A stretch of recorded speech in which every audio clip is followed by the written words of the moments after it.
to the Why on Earth Community Podcast. I'm your host, Aaron William Perry, and today we're actually sharing a different sort of episode. This one is an important introduction to accounting for social enterprises, small businesses, entrepreneurs, nonprofits, and folks who are otherwise creating and building organizations doing good in our world.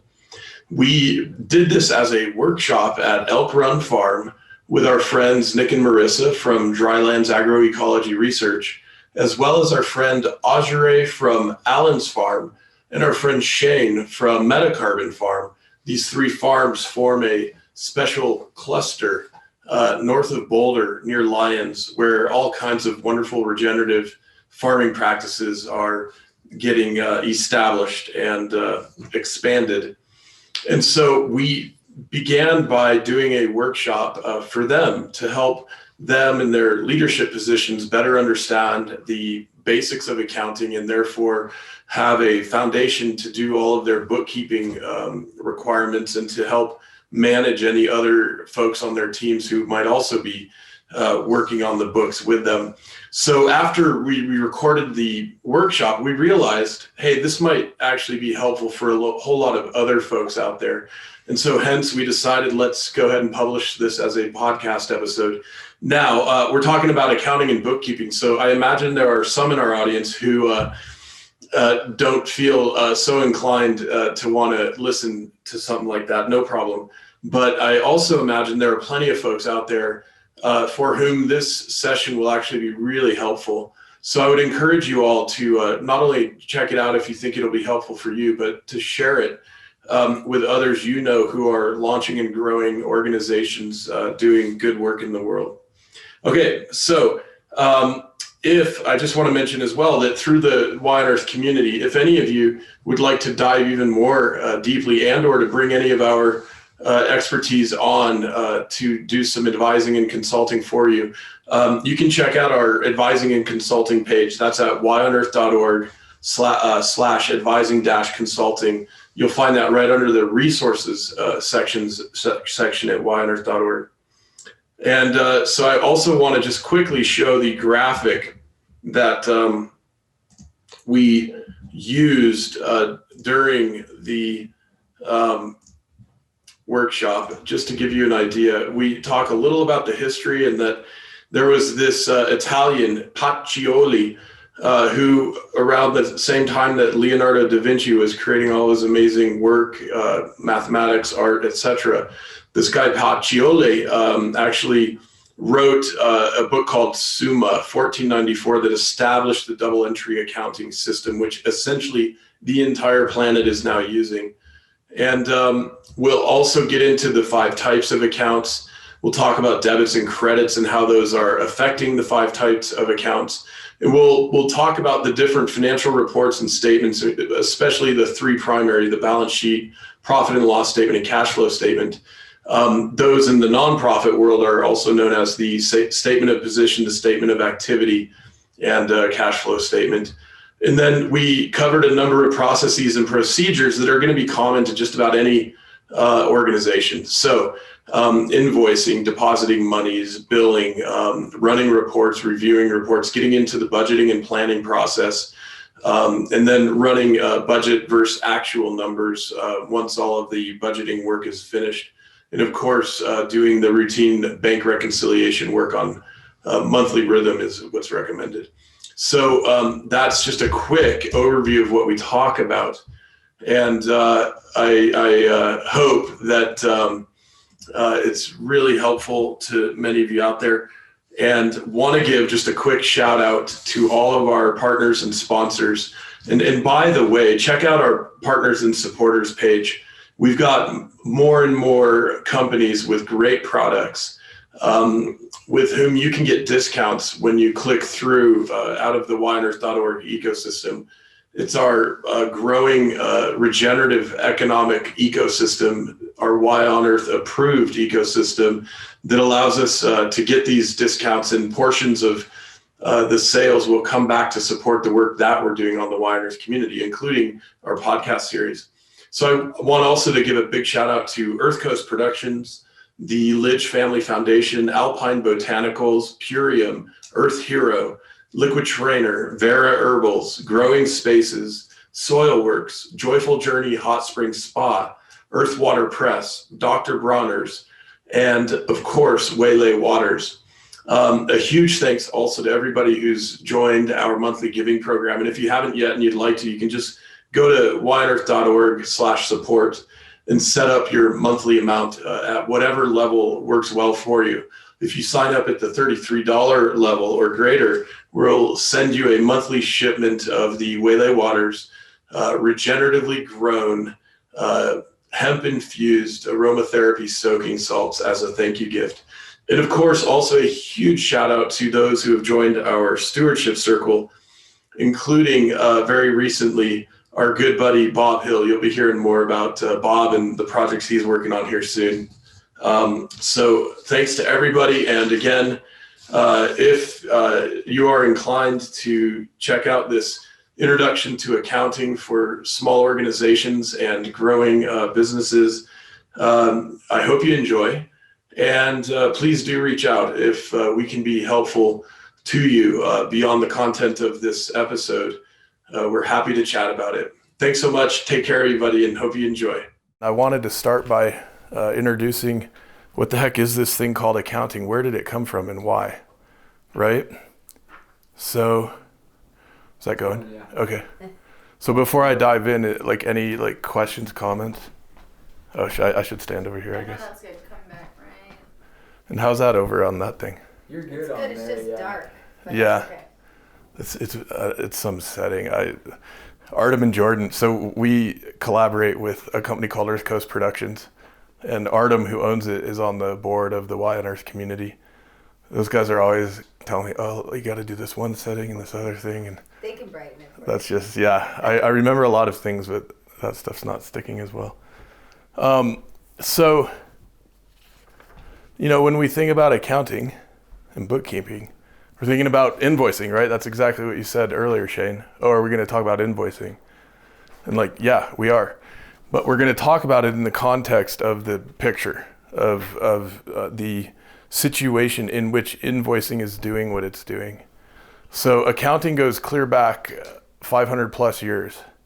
Double entry accounting in particular, which is a unique little system that we humans have invented, right? This double entry accounting does not exist in nature without humans, as far as we can tell. This is one of the many things we've imagined and created, as is true of a lot of what happens in economics, right? So back at the beginning of the Renaissance, when the Italian city-states were sort of at the center of this exploding early global economy, right? Trading across land over to Asia and elsewhere and preparing to start essentially sailing all around the world. This guy named Father Pacioli wrote a book called Summa, 1494, in which he laid out the system of double entry accounting, which we'll be talking about. There's an earlier record dating back another almost 200 years by a guy named Amatino Manucci, where double entry accounting is used in the records of a company. But it wasn't until this Pacioli guy wrote Summa that it was sort of formally, presented as a system in a book. And curiously, if you look at the dates of that friar, they almost perfectly coincide with the dates of the life of Leonardo da Vinci, just to provide a little more context there. And if you want to dig deeper on some of that background, I put the Wikipedia link in here for you too. So why this matters is that there's one peculiarity in double entry accounting that is what makes it work so well. But it also is sometimes really challenging to understand and actually requires a little memory work to really lock it in. And I remember back in the day, my parents first asked me if I wanted to do bookkeeping for their company when I was in middle school. And I asked my dad, well, how much would you pay me? He said something per hour, and I figured that's like 2 to 3 times what I could make mowing lawns per hour. So I'll do it. So that's how I began learning, and after a while was doing accounting and advising work for a number of companies and actually had to memorize this debits and credits system that is used when we are using double entry accounting. So I'm not suggesting you need to memorize it, but I just want you to take the time here together to walk through what's happening, because it's going to help, I think, make some sense in some of these procedural flows, right? So invoicing is a step that kicks off a sequence. And so invoicing hopefully leads to getting paid. And so there's another function, which is receiving payment, right? And you do that in accounting software like Quickbooks. That's a step. And after receiving payment, then you deposit funds, right? Which corresponds to literally taking checks to the bank or a photo of a check if you're remote depositing or what have you. And then eventually you're going to reconcile that transaction along with all the other transactions, ideally on a monthly basis. And you'll see on the back side of this paper that there are a handful of additional processes and procedures. And in each, I'm indicating the frequency of when those ought to be occurring. So, for example, reconciling bank accounts in general would be a monthly process. Good so far? Okay. Bored to tears yet, Nick? No. Okay. These are Italians. That's what I figured. There should be some national pride or something in this. Well, I just want to say too, just having guests here that may know a lot about this. Nick and I are like very much beginners, and I totally trust Aaron that there's going to be more for you all to learn too, but want to acknowledge that you may be versed in this more so than we are. So thanks for being here. And are you guys accountants? I should have asked that. No. My parents are, but Your parents are. I think they both know. Never I've done a always lot of been math. trained. So. Yeah, just had to gotta learn on the fly. Yeah, exactly. You say you've done a lot of math? Yeah. Yeah. So what's interesting about accounting is that there's not a lot of advanced math involved. Right. It's all basic computation, really, unless you're getting deep into some analytical stuff, and we won't get to that today. So the math aspect's pretty straightforward. The framework of what's happening within the system of accounting is something that isn't necessarily intuitive. And so hopefully this will be interesting and help kind of further flesh out your working knowledge, given that you already have a background doing a lot of books and that sort of thing. Yeah, good. So, okay, now there are 5 types of accounts, and this is really simple. It's true, okay? No more, no less. And so income and expenses are 2 of the 5. And then you have assets, liabilities, and equity. And income and expenses are generally expressed on a financial report called an income statement, which for nonprofits is also called a statement of activity, right? So you got your income and expenses. Now these are types, general types of accounts. We're not going to dive too deeply into this just yet, but under the type of account called expenses, you'll also find something called cost of goods sold, right? Which is often expressed as COGS. Boy, those choppers have been active today. Yeah. So this is what we find on an income statement, which is also called a profit and loss, which is often abbreviated like this, P&L. And then for nonprofits is called statement of activity. These are all synonymous, basically, just depending on whether the entity is a nonprofit or a for-profit. Is that good so far? Yeah. So then the other three types are assets, liabilities, and equity. And these are all expressed on the balance sheet, which is also called a statement of position.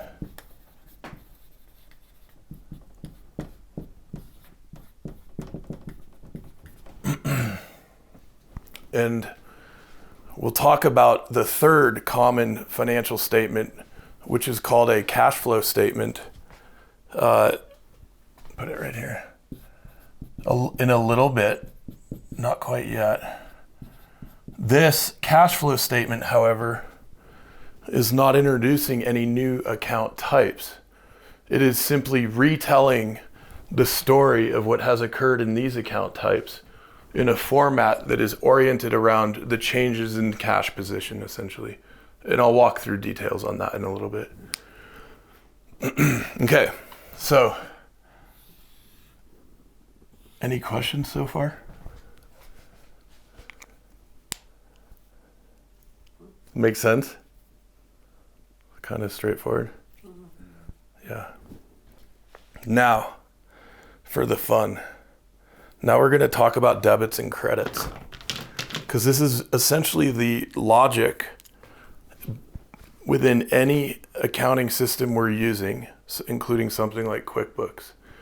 And what's interesting about QuickBooks is that the company Intuit that has developed the QuickBooks software and app has evolved the GUIs, the graphical user interfaces, to such a degree and dumbed it down so darn much that often you don't even realize what's happening in the mechanics with these various GUIs you're using, like an invoice module or what have you, or a billing module or a make deposit module. And for the most part, that's okay. It used to be earlier in the days of QuickBooks back in the 90s and the early 2000s that the GUIs weren't developed quite so simply, and there was more of true accounting kind of apparent in the day-to-day work there. And I had a company at one point where we were pushing so hard on the data tables behind the software engine because we were doing local food and attempting to track source and destination of all this local food in the transactions, right? We were actually working with Intuit's developers to kind of push the boundaries a bit on some of their data architecture so that it could further accommodate that kind of activity, which is really fun to do. But basically, this fundamental architecture requires that we know what's happening when we use debits and credits across these 5 account types. So, and I know this is on a little more clearly written on the handout. So when you have a debit and you have a credit, these are abbreviated DR, CR. And trust me, I'm going through this to get to the conversation about invoices so that it really makes sense what we're doing. So the thing about double entry accounting is that there is never ever any transaction recorded that doesn't always affect at least 2 accounts, and that doesn't always have the exact same total of debits and credits, right? There's an intrinsic balancing that must occur within the logic of accounting. My grandfather was an accountant back in the post-war era, and what we now do with software, with clicks of buttons, took him and a team of people, mostly men, days on a monthly basis to wrap books up and balance things out account by account. Literally each account had its own book, right? And you can have a chart of accounts with hundreds of different account line items, thousands in some cases. So what's happening is when we credit an income account, we are increasing that income account. When we debit an income account, we are decreasing it. The opposite is true of expenses. A debit to an expense account is an increase, and a credit is a decrease. With assets, A debit is an increase. A credit is a decrease. With liabilities, it's the opposite. So Down. yep, thanks. A debit decreases and a credit increases. And equity and liabilities behave the same way. And when you're on a balance sheet, if this is your balance sheet, and that's, BS stands for a few things. Your assets, your total assets is always going to equal the total of liabilities plus equity. Okay? So if you're looking at a really financially healthy organization, you're going to see that number that is the total of assets is essentially going to be very close to that number that is the total of equity. If you're going to see a highly leveraged or debt loaded entity, right, you might see your liabilities very similar in number to your assets, in some cases even greater. Can you go through and define what each of those are? Income, assets, Yeah, liabilities? thank you. Great. So income means inflow of money, generally. In nonprofits, you can have in-kind income where somebody's donating time or equipment, right? But even if it's something other than money that's donated, for it to be recorded as a financial entry, there needs to be a monetary value assigned, right? So income is something we're receiving from an outside entity. Expenses is something we're paying out to another party, an outside entity, an employee, a vendor, a contractor, for goods purchased or services provided, right? So one important thing to remember is that not all monies going out are necessarily expenses, because you might be buying an asset instead of paying an expense, right? So assets are things like significant pieces of equipment, property. There's a such category as intangible assets. This is like intellectual property. So if, for example, you're spending thousands on a patent, in many cases you would put that on your balance sheet, which is called capitalizing it, as opposed to recording that as an expense, right? So assets are basically different forms of property of significant or substantial value, whose useful life, this is another way of thinking about it that accountants think about, the useful life is extensive, often many years. And liabilities is essentially going to be anything that is owed to somebody else, right? So a note or a mortgage on a piece of property, a loan on a truck, and so on. And then equity is basically the net value of the organization that takes into account the net income as well as net income from past periods, which is called retained earnings, and the net difference between your assets and your liabilities. We'll walk through a few examples thinking about things like invoices that would help us understand like what would happen on the balance sheet as we're creating certain transactions.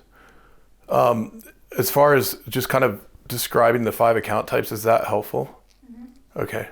Yeah. Great.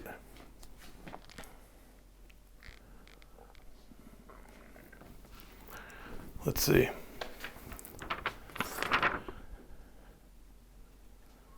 Okay, another, I think, really important thing to recall is that an income statement, i.e. a statement of activity, is always going to be expressed as covering a period of time.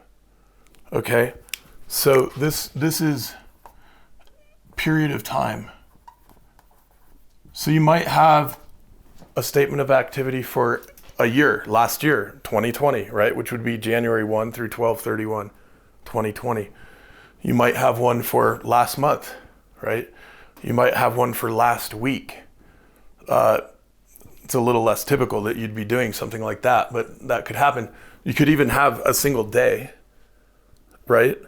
That's in terms of time granularity, a single day is as sophisticated as QuickBooks gets. Some of the really, really big companies might be dealing with even smaller time periods than that, but that's probably going to be handled more in their inventory management software and some of the other extensions of not in the true accounting software, unless it's all integrated. So your statement of activity is dealing with a period of time. So is your statement of cash flow, okay? So these guys, again, you would see, like if we were preparing financials for last year, we would, oops, I'm rewriting. We might see, here's a statement of cash flow for 2020. Does that make sense? With a balance sheet, instead, it's a snapshot at a moment in time. So it's always as of a certain date. Okay? So this is a snapshot in time.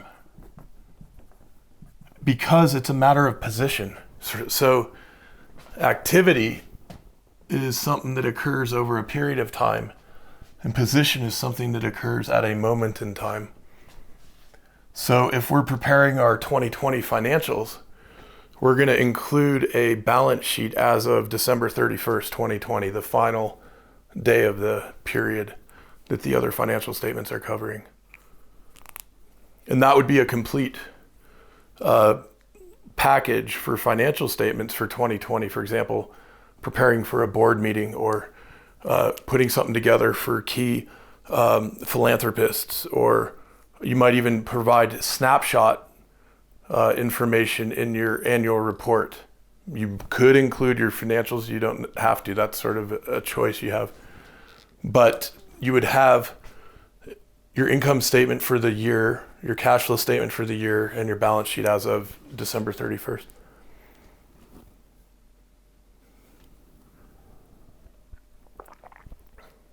Okay. So, any questions before we get into like specifics like invoices? Okay. Does that context help, or is it just more like mind-boggling? No, it helps a lot for me. It does help, yeah. Okay, great. Okay, so now let's pretend we're this is where we get to have some fun and do some make-believe transactions. So let's just say we did an invoice. We just had a huge design project, $100,000 design project. And so we're invoicing somebody, right? And this invoice needs to have a date, right? So that it knows where to land in terms of those contexts. It's going to have a customer, right? It's going to have an amount of money. In this case, we'll say it's 100,000. And then it's going to have something like a due date typically, right? And you might have net 30 days. You might have due on receipt, right? There are different options there. You might also have a description of goods and services, goods and or services, right? And what you're certainly going to have is an account. When you're recording an invoice in QuickBooks, you have to tell QuickBooks what account this is booking to. Almost always an invoice is going to book to an income account, because you're essentially earning income for services provided or goods sold, right? So in this case, you might have an income account called design, right? Or some such name. Boom. Now, what about this double entry business? Well, the second you record this thing, you hit enter, QuickBooks knows now to credit. Remember, we're going to say DRCR. So now we're going to credit income, 100,000. And what are we debiting? This is where it's behind the scenes, right? So it's like, what are we debiting? Any guesses? 100,000. To what account? And that's exactly right. It absolutely has to be 100,000, right? These need to add up to the same. They have to be in balance. To the income. So we already credited income. Expenses. No, it's a good guess because that certainly would move in the right direction. What other type of account would move up with a debit? Asset. Yeah, bingo. Which type of asset is this? Aha, this is accounts receivable. Very good. Okay. Yeah. So now, right? Now if you're looking at your balance sheet and your customer hasn't yet paid, you're going to see in your assets, you've got $100,000 of accounts receivable. That means somebody owes you $100,000. Oh, right. Okay? So the invoice module in QuickBooks is automatically debiting that asset account. That's all happening behind the scenes, right? And you have to put that in there like that, under assets and. No, it does that for you. Oh, This is invisible. okay. This is just so you understand what's happening. Got it. So you put it in there as I'm invoicing somebody, but I haven't got my money yet. Correct. Yeah. It's like an outstanding bill. Yeah. Yeah, okay, this is an interesting little semantics splitting of hairs opportunity, right? Because within the parlance of QuickBooks especially, and most other accounting software, when we're using the term invoice, it means we're receiving money. Our invoice is somebody else's bill. So we're also going to use a term bill, except that means we pay somebody else. We owe somebody else. It's almost the flip of this invoice pathway. Does that make sense? So when we invoice our customer $100,000, they now have a bill of $100,000. So let's say we receive payment, right? This is step 2 in this flow. We're receiving $100,000 from these guys. What do we do? Well, we do something.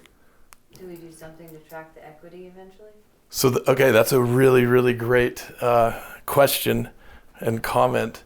QuickBooks is doing a few other things automatically to hit our equity account. And I will walk through that right now. I guess we can do that. So in this scenario, when we just created this invoice, in our imaginary financials, our P&L, right, our income statement is going to show income of 100,000, right? Expenses so far are 0, right? We haven't done anything other than that invoice. And so our net income is, okay, you math whizzes, 100,000 minus 0. Right. So now on the balance sheet, assets, accounts receivable, which is often shown by AR, 100,000, right? Liabilities, 0. exactly. We have not incurred any debt as in this example. Equity, what does this have to be for the balance sheet to balance? It has to be the liability and Yeah, so that plus this has to equal 100,000. oh yeah. Right, so this equity is, that's correct, because net income is one of the types of equity that gets expressed. So QuickBooks is going to bring this directly across.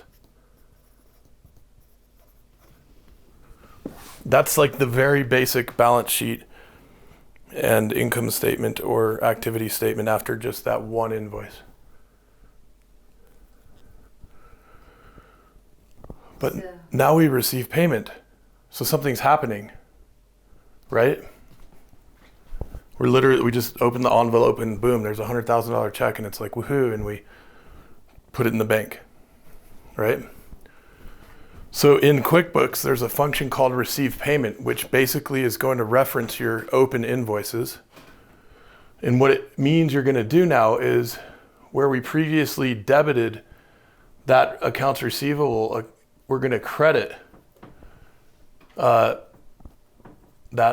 account $100,000, which essentially is going to drop that balance on that accounts receivable account to zero, because it's going to show a debit of $100,000 and a credit of $100,000, which adds up to zero, right? And now we're going to debit. If we were just going straight to the bank, we would debit our bank account or our cash account, right? $100,000, because now we've got $100,000 in the bank. Does that make sense? There's one other intervening step here, however, that is actually when you're receiving payment, what QuickBooks is doing is putting it into another asset account called Undeposited Funds. So there's actually 3 steps here, and this is we're no longer in just your sort of abstract theory and talking about the Italians back in the early Renaissance. This is literally what has to happen step by step to record an invoice in QuickBooks, receive payment for that invoice, and then finally make deposit, which is a 3rd step in the module in QuickBooks. And that's where you're gonna basically bring the debit into the bank account, which is an asset account, right? The 100,000. And now you're crediting undeposited funds. Quick, maybe silly question. Yep. How are you defining account? Is that just a list of transactions, or? Account literally is from our chart of accounts. And our chart of accounts is made up of these 5 types of accounts. What's an account? So an account might be your service income for design work. That would be an account. That would be an income account called design work. I'm just making sure that I'm thinking of it like in the right context. Like, would you say that an account is a list of transactions? So each account will contain a list of transactions in its ledger. You're exactly right. So if you're looking in the design account, you would see in that list, that ledger, all of the transactions that have affected that account, which probably would be a bunch of invoices in that case, right? And then on your assets, you're going to also have accounts like bank accounts and perhaps investment accounts, and also fixed assets, things like trucks and trailers, and you might have property, right? These kinds of, those are each going to be expressed as a different account. Could I ask something? Yeah. Like the kindergarten version of all this would just be on QuickBooks, set up different accounts. Design, folk farm, farm to table. And then when you do this, you click the button, and then you click the button to say receive payment, and then you click the button to say make deposit. Like, is it all that simple? Well, sort of, it is. Yeah. And this is why the setup of the chart of accounts is so darn critical. Right. And we've been talking about this also in the context of your budgets versus your QuickBooks, which is your actual transactions, right? And that's one of the last things on this document actually, is the budgeted versus actual reporting. So yes, so you're going to literally, when you're invoicing, you're going to say this is to, Mary Smith for Folk Farm. However, you may also have expenses you want to track as part of Folk Farm. So it would be typical to see that you might have an income item, which would be like Folk Farm tuition, right? That people pay you. And then down in your expense section, you might have a second account, another account that would be something like Folk Farm staff, let's just say. Oh yeah, that's great. See what I'm saying? And as you have naming convention consistency through all your different account types, that also makes much easier the opportunity to track profitability or net resource generation within sub-enterprises of the whole entity.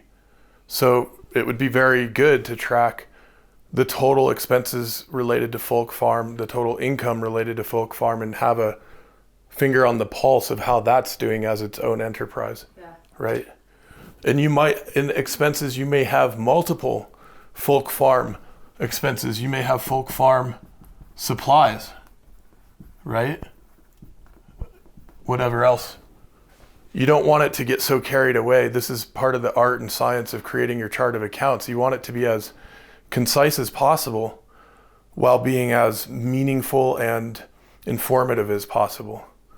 And there's actually a lot to discuss in that arena when setting up the chart of accounts of an entity, especially that has different operating enterprises, right? So at the farm, Metacarbon, you might have a section for eggs and chicken related stuff, another section for veg and so on, right? And I obviously don't know what you guys do to track all that, but okay.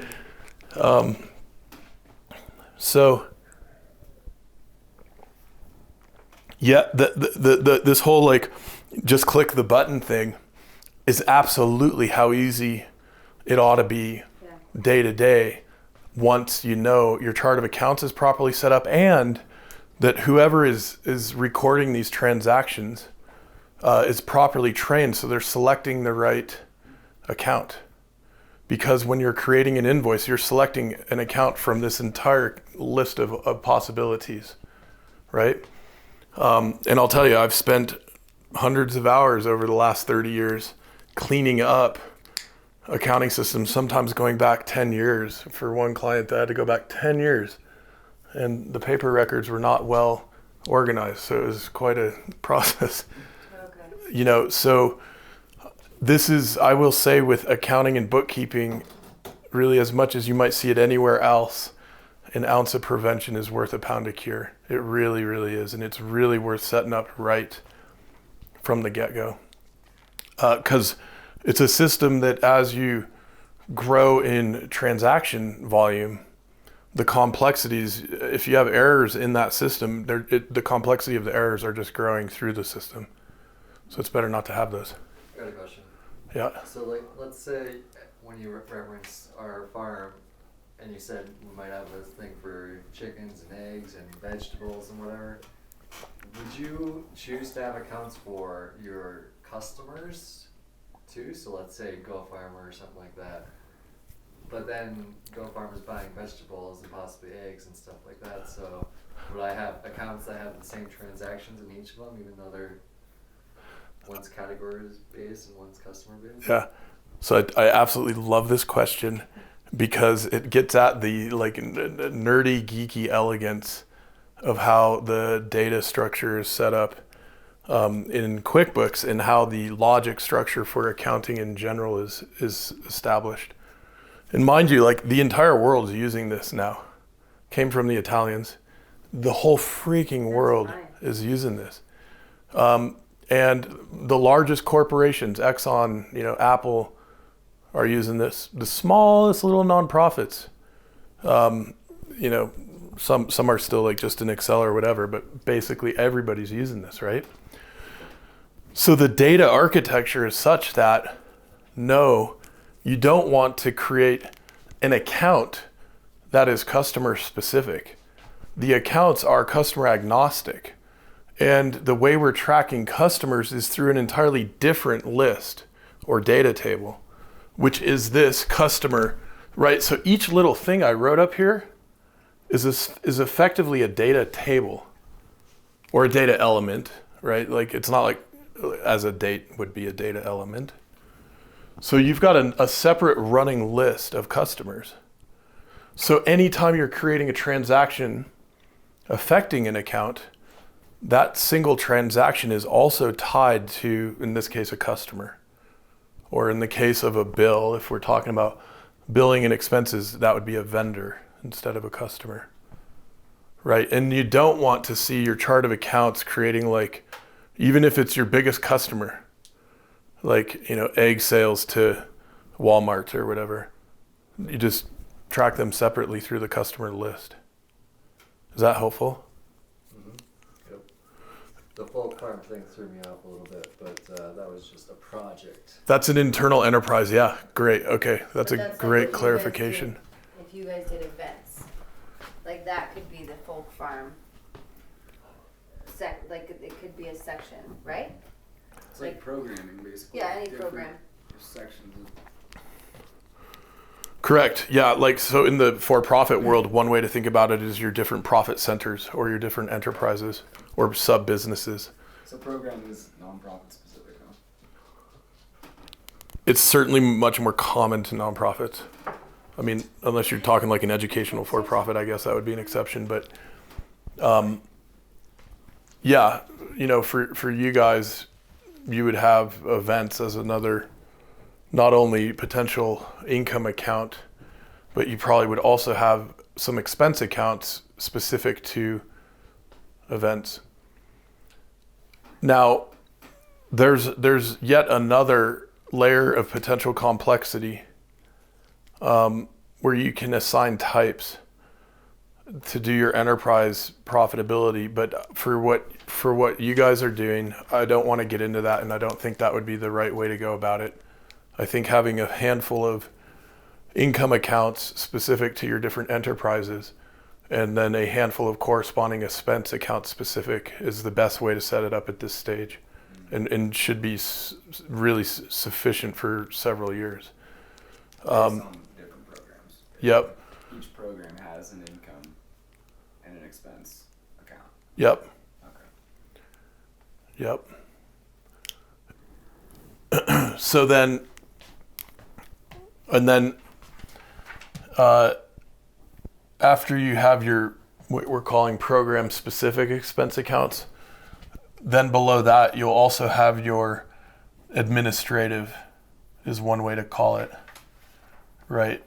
Which is also known as SG&A for profits. That would be like sales, general, and administration. So this is where things like your telecom, right?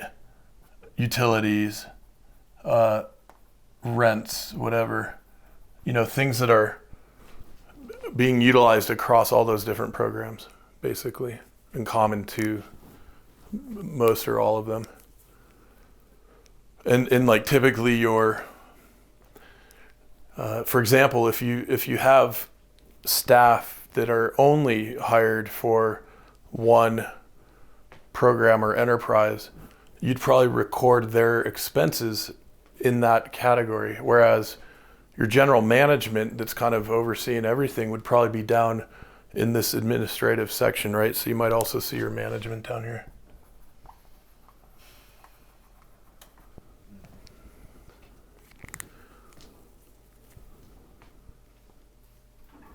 So then we went through the 3 steps needed to earn money. Do we also want to go through the corresponding steps where we're paying a bill, basically? Is that helpful? I think so. Yeah, I mean, I think it is, because this is in the nuts and bolts of what needs to happen. I'd say. Yeah. So this time around, instead of creating an invoice, we're creating what we call a bill. And this means we've received a bill in the mail, maybe it used to be, right? Comcast or Verizon or whatever. Nowadays, so much of that is happening electronically and often is happening with automatic payments. And those things can be automated in QuickBooks as well. And I will caution 2 things. In a QuickBooks, be careful what you automate. You don't necessarily always want to automate everything, because then you're losing track of certain things. The second thing is, I would say, generally speaking, do not connect QuickBooks to your bank accounts electronically, because it just opens the door for things like fraud and, situations you just want to avoid. Then how do you make the So then you make the deposit on your own and you don't let it say, I'm gonna deposit this directly to your bank account. You're recording that you make a deposit in QuickBooks. Okay, but we don't say, hey, But- make the deposit for us. So there are different banks now have different levels of integration where they will push data into QuickBooks. And you can even activate bill pay, for example, in QuickBooks, which means whoever's got access to that function in QuickBooks is literally able to send money wherever, right? And this is where some entities run into fraud, where, Aunt Judy sends an invoice or a bill for $35,000, boom, and that real money goes out the door, right? That happens. So my very conservative perspective is not to link your actual bank account to QuickBooks. Now, you can import data. I do this for myself via Excel. I like the intermediary step. It gives me a level of comfort, but that's probably getting into some details and weeds we can tackle the other day. I would strongly caution you not to connect QuickBooks to your bank accounts.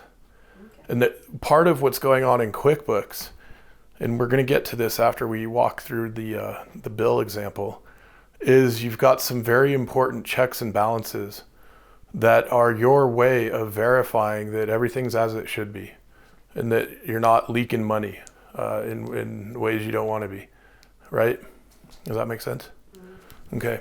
So with your bill, this time around, you're going to now basically have a debit and a credit. So we're probably going to be getting a bill for an expense, which means we're debiting the expense account. And let's just use the example of internet, right? So this might be an expense account called internet. And this might be somebody like Comcast or whomever, right? So what's that? Just kidding. Aaron. No, what's his name? What's his name? Who? The guy What? Okay. in the book. Adam Marshall. Not Sophia. Leo? No, not Sophia. I don't know what you're talking about. Okay. Well, so let's say your monthly, Okay, in the book. huh? Okay. I don't know. Trying to have fun bending my mind here. What's happening? Thank you. Okay. Just trying to give myself a laughter. Okay. Yeah. Going. And look, I applaud you for suffering through this for an hour or two on a Wednesday evening. And I will say with emphasis, my deep belief is that a little bit of suffering to understand this is going to help you so much in managing all this going forward. And it's not that you're necessarily going to grok all of this in one night. It took me a while to fully get this all locked into the point where I can explain it this way, right? And you don't necessarily have to be this geeked out about it either, but to have a working knowledge of what's happening and certainly to know what pitfalls to avoid is going to be super helpful going forward. Mm-hmm. So then with this expense, this is like a monthly expense. The bill, is now instead of a customer, we're going to have a vendor. In this case, maybe it's Comcast or some guy. I don't know the joke here. You're going to need to have a date on this, of course, right? They're going to tell you a due date, right? Yep. And then there's going to be a description. And then, of course, the account. You literally, like QuickBooks literally won't let you save one of these things without indicating an account. And this is expense internet. Let's say it's $100, right? So that's the debit. What's the credit? Any guesses?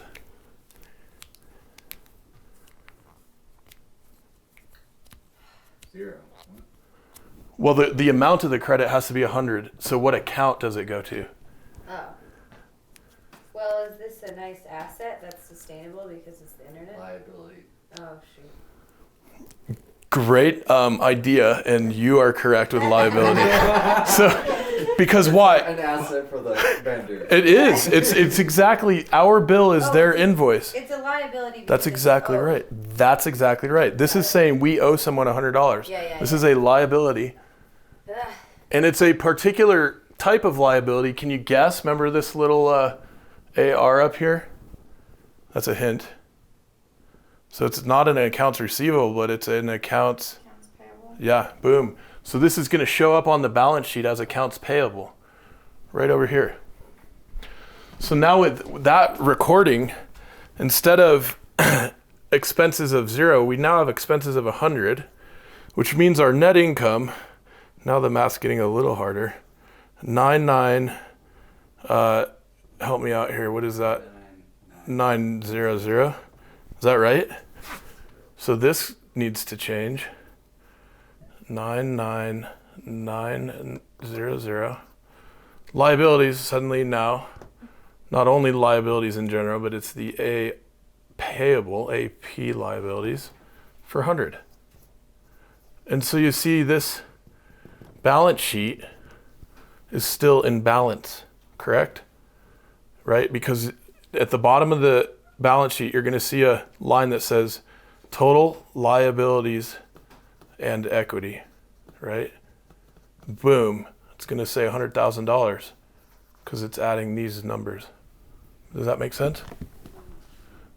And similarly, under assets, you're going to see this very last line under assets called total assets. 100,000. And that's actually technically what's balancing. This and this needs to balance. Why it's called a balance sheet.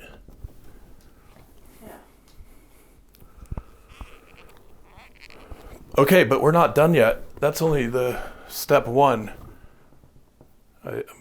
This is process A, process B, step 1. Step 2, guess what it is? If step 2 in the invoice was receiving payment, what do you think step 2 is in this process? Send payment. Yeah. That's right. Pay bill. Okay. So you can go into QuickBooks and say, I want to pay a bill. It'll bring up a list of open bills. And you say, I want to pay this bill for Comcast or whatever. And it's going to ask you, what bank account do you want to pay that bill out of? And you're going to say, my Elevations Credit Union account or whatever. And then you'll go ahead and enter on that.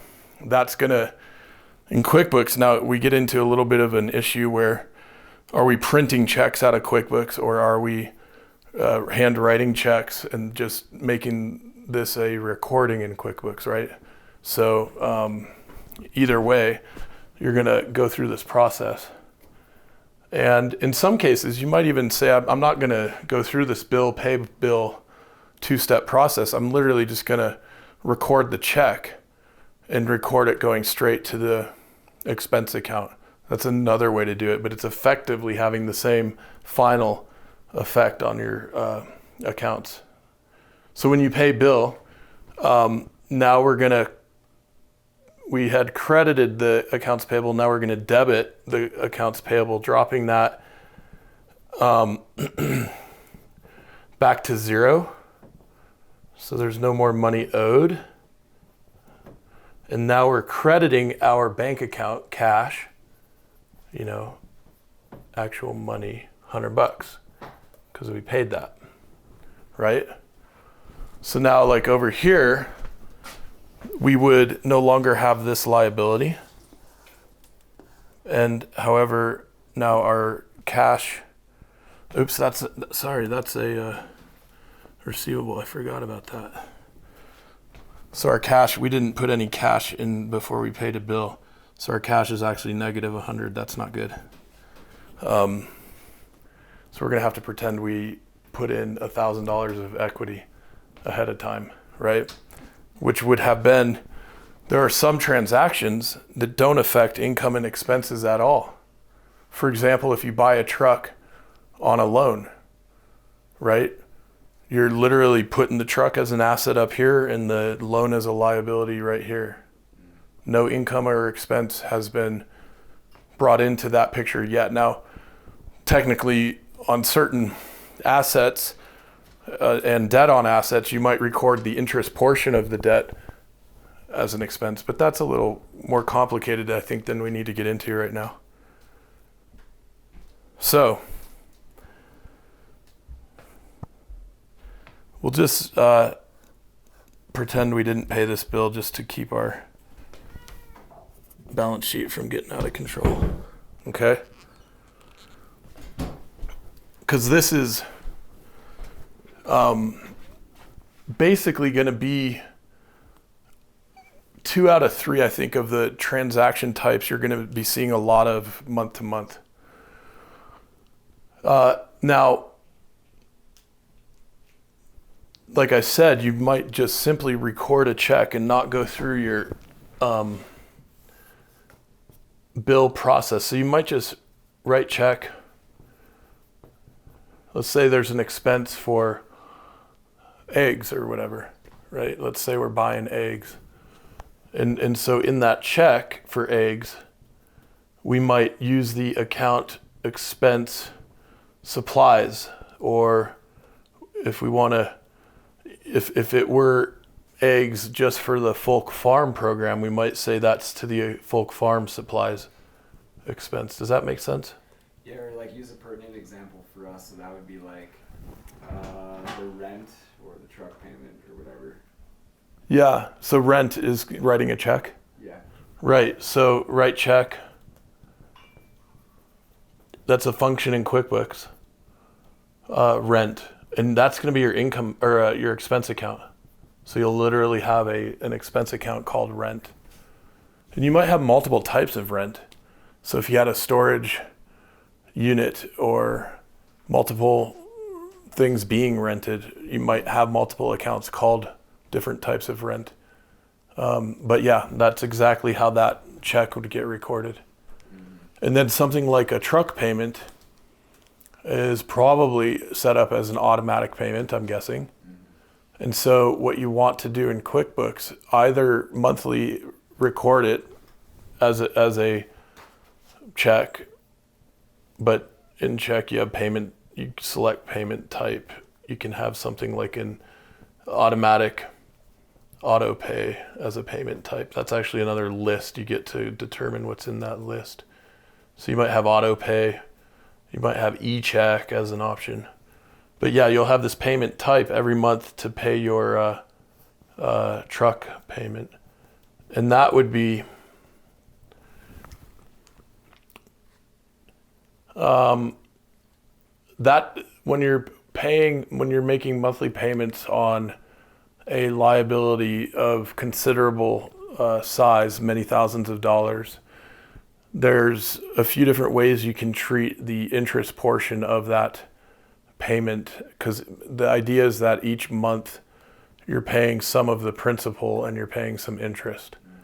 And there's some complexity around how that all works, right? So like mortgage payments that are fully amortizing have a logarithmic curve of declining amounts of interest with every monthly payment, like kind of the way an ice cube melts. The more it melts, the faster it melts, right?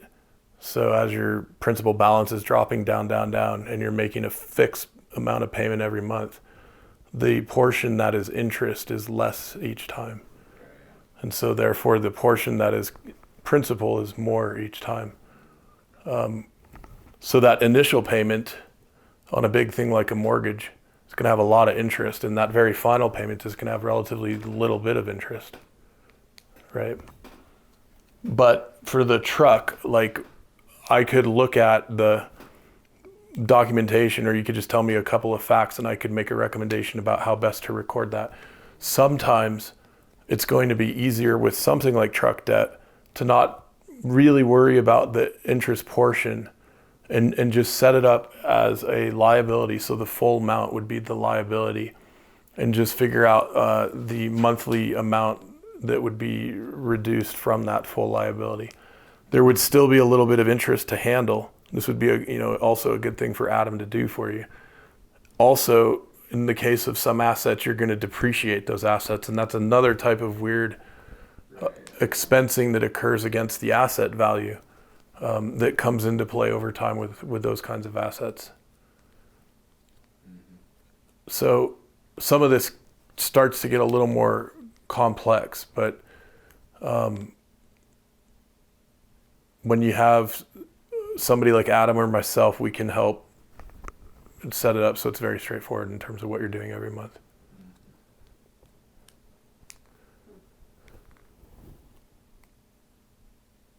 So through the month, you're doing all these processes. You're paying some liabilities, you're paying some expenses, you're receiving some income. And then at the end of the month, you're getting a bank statement, right? Or you go log on and get your bank statement.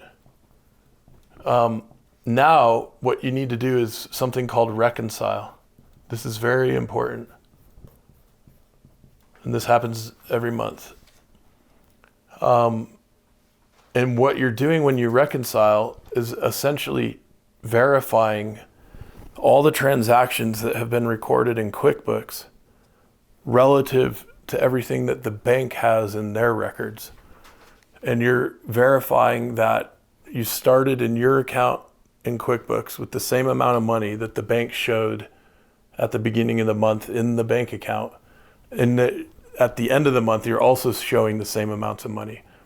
And if you run into discrepancies, that's where you might catch the bank made an error.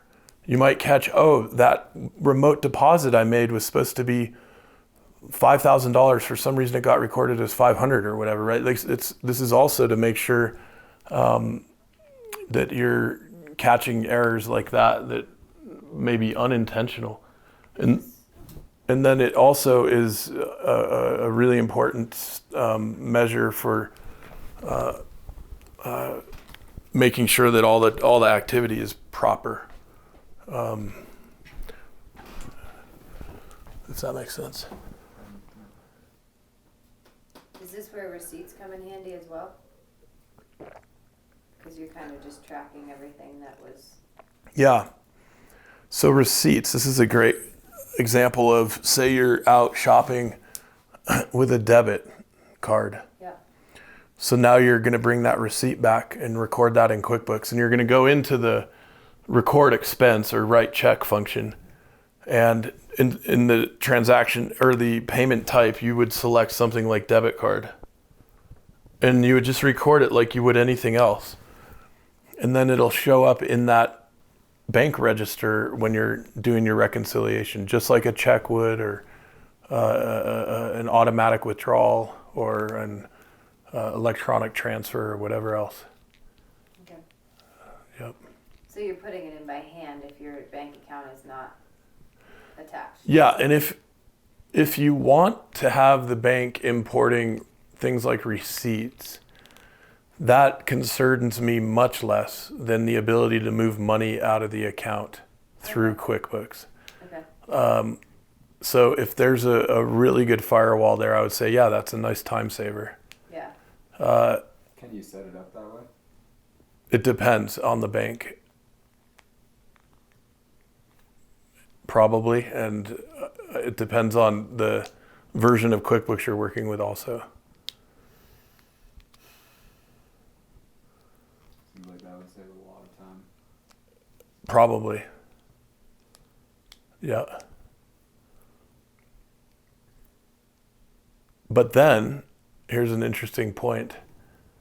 Let's take the example of, let's say you have a really important speaker visit for a workshop, and you want to take that speaker to dinner, and you pay with the card the dinner, and you've got a receipt with a tip on it, and now that's all automated, so it's out of mind, out of sight. But somehow that tip got converted from $20 to $200. How do you catch that? Because then when somebody's reconciling, it's all going to look right, because it's the bank's own records. So part of the system of checks and balances is not to have everything fed just from the bank. The reports part, I would say, is pretty straightforward. So assuming you've got your chart of accounts set up well, and assuming these processes are happening accurately without errors, and that your reconciliation is occurring well, then you ought to have a very easy time getting monthly reports, quarterly reports generated, and then the annual reports, and reviewing them. This is the key thing, is looking at them and making sure you're starting to get a good sense of how things are going from a financial perspective.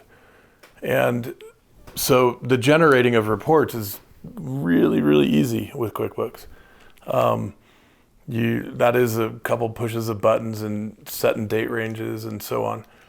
You can also export those reports to Excel if you want to do some other analytics or whatever. You want to see what certain ratios might look like. This is getting a little more technical, but you might want to see how certain ratios are performing and what have you. You might want to see like what percentage of total income is the folk farm bringing in, for example. And I'm going to make another quick comment about gross versus net, because there's gross revenue and then there's net income. So like gross revenue would be your total amounts received in income, like tuition. But then your net income would be that total minus all the expenses, right? And so you might see an enterprise contributing a lot to the top line, but very little to the bottom line, meaning it's not very profitable, which may or may not be a good thing. You might say this is totally fine. It doesn't need to be profitable. It's serving a bunch of other purposes. But to be able to have that kind of analysis at your fingertips is very helpful. Do you have a question? I have a detailed question. Yeah. So I've already charged tuition through like my own invoice that I created that has nothing to do with QuickBooks. Right. Is there a way to get that on? I could ask you another time. Yeah, you just go and create the invoice. And then I have one new teacher that I'm hiring. Yeah. Should she be under like 1099 or something like that? Yeah, that gets into some Is that an add? employment law questions. Yeah, I'll just And the answer is it depends on a number of criteria. And that's also a really good question to ask Adam. Yeah, I'll ask him. We've had some other conversations too about employees and contractors and early stage, small scale enterprise, and when it makes the most appropriate sense to take on full-blown employees, right? So there's a lot to consider in that. Technically, there is a strict boundary in the employment law between contractors and employees, but with certain part-time employees doing part-time activities like a bookkeeper, that could go either way, right? And so there are many cases in which it's somewhat discretionary, if that makes sense. The Why on Earth Community Stewardship and Sustainability podcast series is hosted by Aaron William Perry, author, thought leader, and executive consultant. The podcast and video recordings are made possible by the generous support of people like you. To sign up as a daily, weekly, or monthly supporter, please visit whyonearth.org/support. Support packages start at just $1 per month. The podcast series is also sponsored by several corporate and organization sponsors. You can get discounts on their products and services using the code WHYONEARTH, all one word with a Y. These sponsors are listed on the whyonearth.org/support page. If you found this particular podcast episode especially insightful, informative, or inspiring, please pass it on and share it with a friend whom you think will also enjoy it. Thank you for tuning in. Thank you for your support. And thank you for being a part of the Why on Earth community.